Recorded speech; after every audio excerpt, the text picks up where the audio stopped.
All right, I was asked to come in to pick up some paperwork here, so I had to come into school. So I figured rather than get all my rocks and take them home and take them back here, I'd just record this while I was here, and then I'll go back to hiding out in my house as I have been. So we're looking at our sedimentary rocks right now, and we said that only about 5% of the Earth's crust is made up of sedimentary rocks.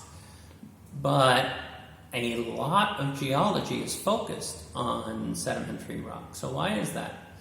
Well, yes, maybe only 5% of the crust is sedimentary, but if we look, most of that is right at the surface. So 75% of the land surface has sedimentary rocks at or near the surface. So that's one reason why we might be interested in sedimentary rocks. Another reason is that lots of stories have to do with sedimentary rocks. They do a lot of storytelling. So when we look at our sedimentary rocks, that's where we find our fossils. So all of our fossils, like fish or fossil shells or corals or dinosaur bones.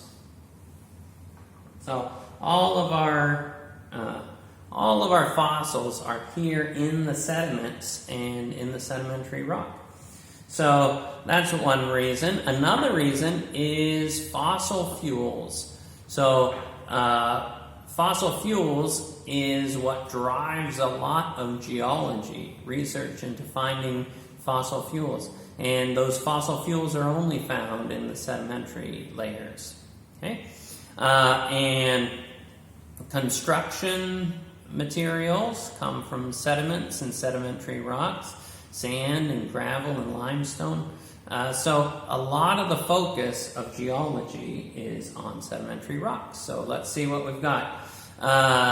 We have our detrital sedimentary rocks that are made up of little pieces of other rocks that have been weathered out of other rocks, and then we have pieces of those rocks. And so if we look at some of those, one of those is shale, and there's some efforts to get away from using the term shale, because what is a shale? Well, shale is a rock that has lots of tiny little layers. I don't know if you can see those, but lots and lots of layers in here.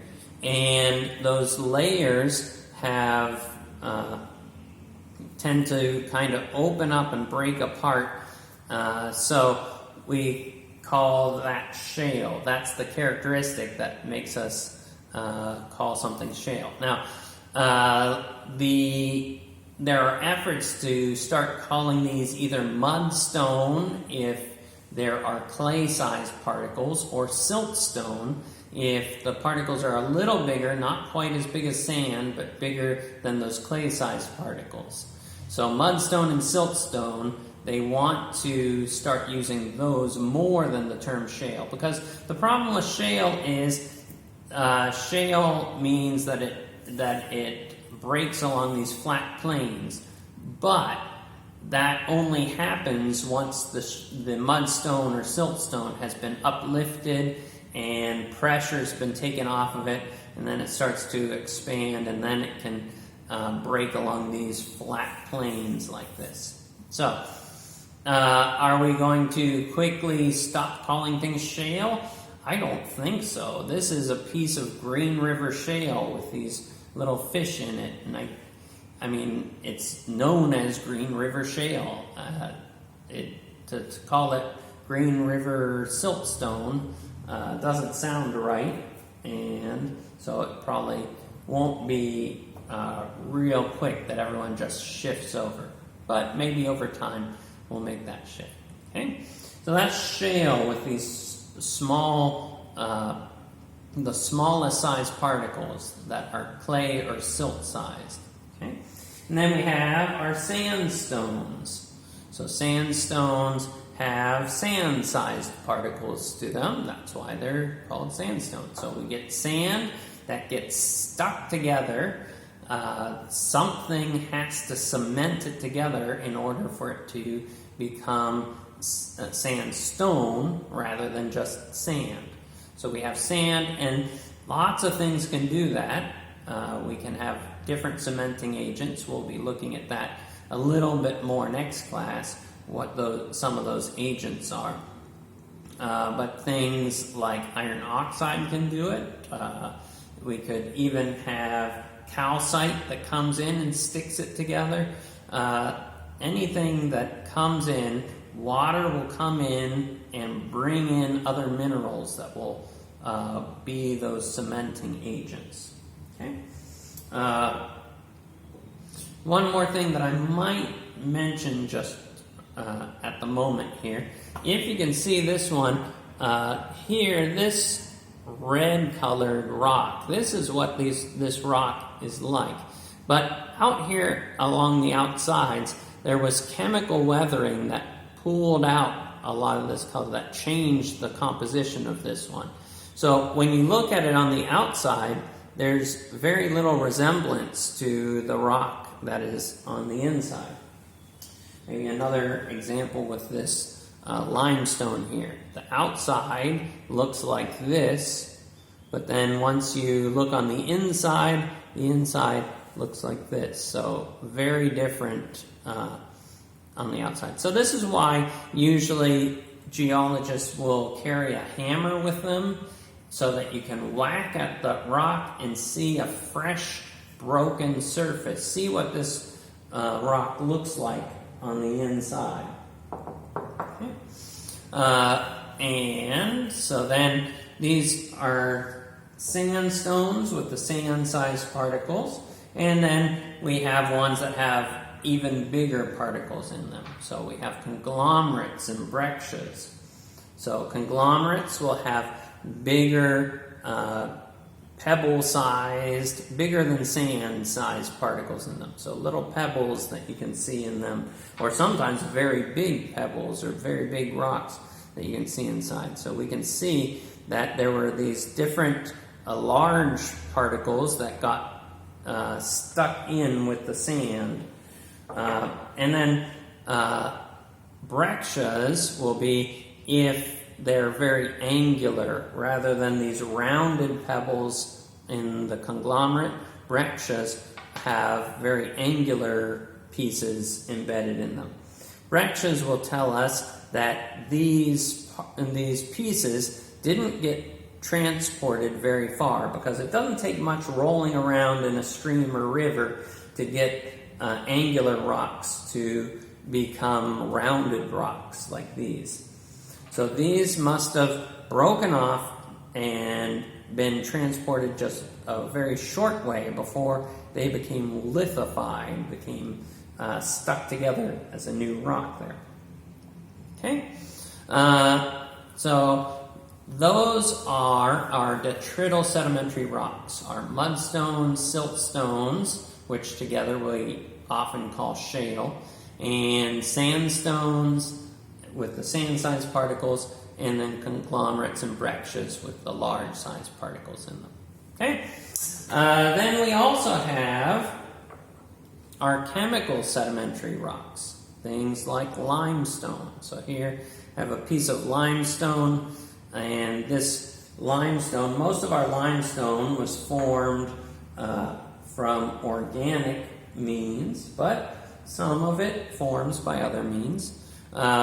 This one here, if you were able to look at this one with a magnifying glass or a hand lens, you would see that it's got little tiny spheres that make up this rock.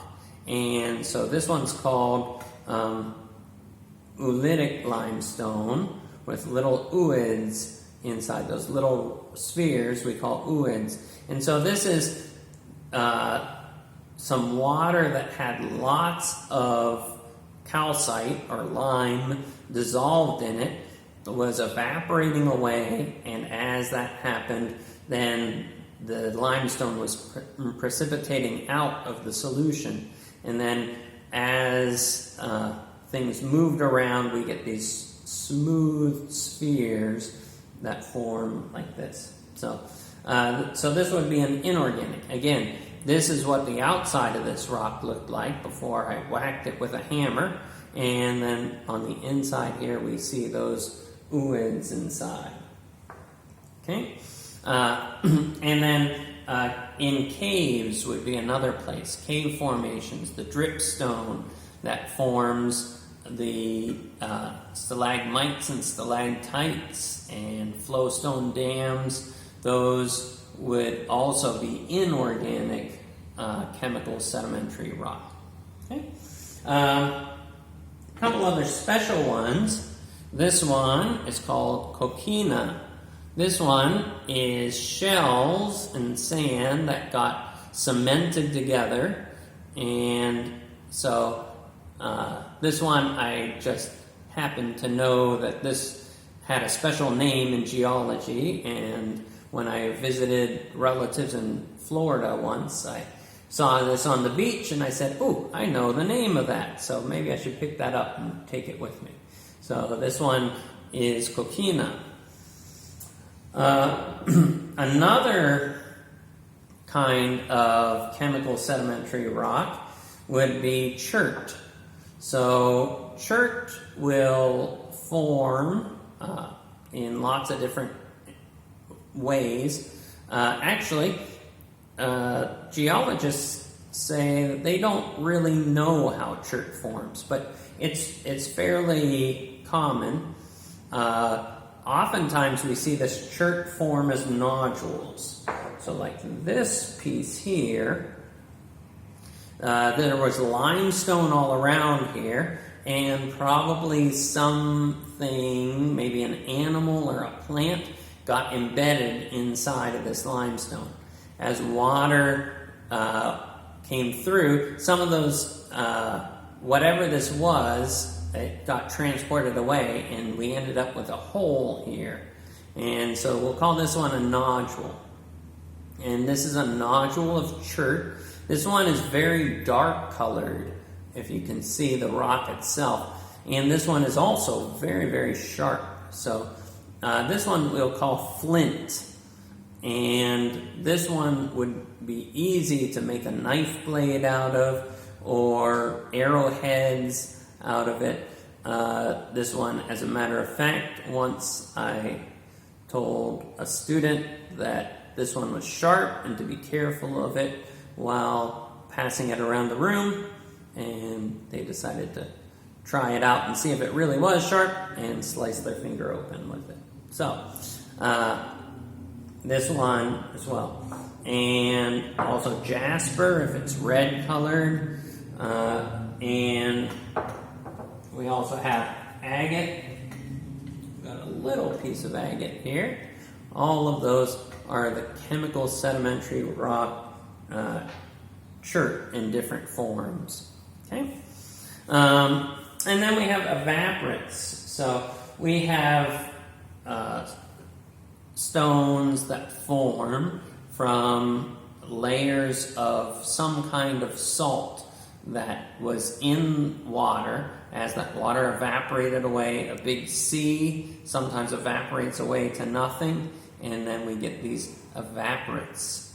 So there are a number of different salts. Regular table salt is one of them, but there are plenty of different inorganic salts that are evaporates like that. And then coal, although technically coal doesn't have, it is organic, and so you might say, well, it's not really a rock if it's coal, but usually we consider coal to be a sedimentary rock as well. Okay, so coal is plant and animal matter that had lots of carbon in it, and it gets squished down.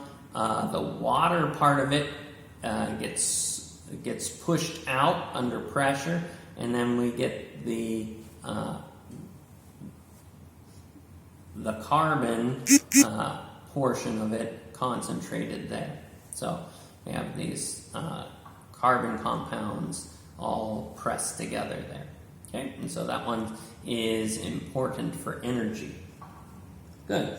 So those are just a few things that I'd like you to see here. One other that's just something interesting. This is one that we see sometimes in our sedimentary rocks. When you look at this, you might look and say, oh, look at that. It looks like maybe fern leaves or some kind of club moss or something. But this is actually going to be minerals that were in water, and then there were cracks in this rock. And as that mineral, as the water got into those cracks, it left behind deposits of these minerals. So it looks like it might be a fossil of a plant, but this is actually inorganic. So just some of the fun things that we see in our rocks. So yeah. So mostly I just want you to see some of the rocks that excite me and give you a little framework here for both our detrital and chemical sedimentary rocks. Okay, and then for detrital, we will organize them by the size of the particles that make up those rocks. For the chemical and the biochemical, we look at what they're made out of mostly. So what is it that makes up those minerals? All right.